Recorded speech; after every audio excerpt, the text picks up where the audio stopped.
அனைவருக்கும் வணக்கம். நான் முல்லைவேந்தன் பேசுகிறேன். இங்கே நான் இப்போ நாகர்கோயிலேருந்து பேசுகிறேன்.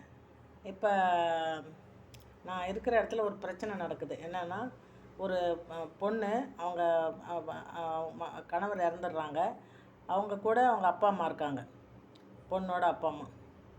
அந்த வீட்டிலேருந்து அவங்கள வெளியேறணும்னு சொல்லிவிட்டு இந்த நாத்தனாருங்க 2 பேர் இருக்காங்க.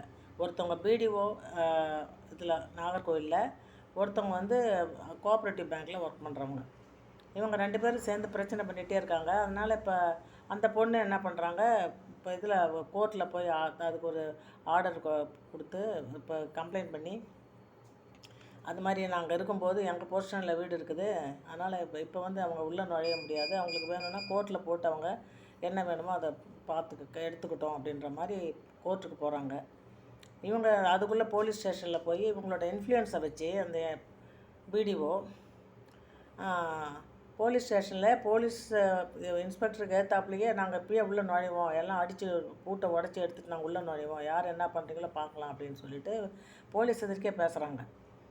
அப்போது இது மாதிரி ஒரு நிகழ்ச்சி நடக்கும்போது நான் வீட்டில் இருக்கேன். நான் அந்த பொண்ணோட அம்மா வீட்டில் இருக்கும்போது எனக்கு அங்கேருந்து எனக்கு மெசேஜ் பண்ணுறாங்க, நீங்கள் வீட்டை விட்டு வெளியே வராதிங்க, யார் வந்து கூப்பிட்டாலும் திறக்காதீங்க, எது நடந்தாலும் வெளியே வராதிங்க, பூட்டிட்டு உள்ளேயே இருங்கன்னு சொல்லியிருக்காங்க. நாங்கள் பூட்டிட்டு ஏற்கனவே உள்ளே தான் இருக்கேன். அப்புறம் 100க்கு ஃபோன் பண்ண சொன்னாங்க. நான் 100க்கு ஃபோன் பண்ணேன். 100க்கு ஃபோன் பண்ண உடனே அது சென்னையில் இருக்குதுன்னு நினைக்கிறேன் அந்த ஆஃபீஸு. அங்கேருந்து உடனே அவங்க இங்கே சொல்லி நாகர்கோவில் போலீஸ் ஸ்டேஷன்லேருந்து, சுசீந்திரம் போலீஸ் ஸ்டேஷன்லேருந்து ஒரு போலீஸ் அனுப்பியிருக்காங்க இங்கே பாதுகாப்புக்கு.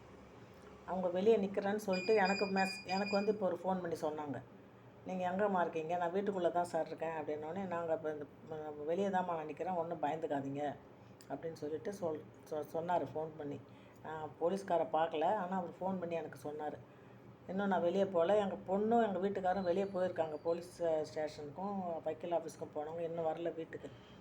இது என்ன சொல்ல வரேன்னா, இவ்வளோ ஃபாஸ்ட்டாக அந்த ஆக்ஷன் எடுத்திருக்காங்க. இது வந்து சினிமாவில் நடக்கிற மாதிரி இருக்குது, எனக்கு நிஜத்தில் நடக்கிற மாதிரி இல்லை. இதுக்காக நான் வந்து நம்ம விஜய் அவர்களுக்கு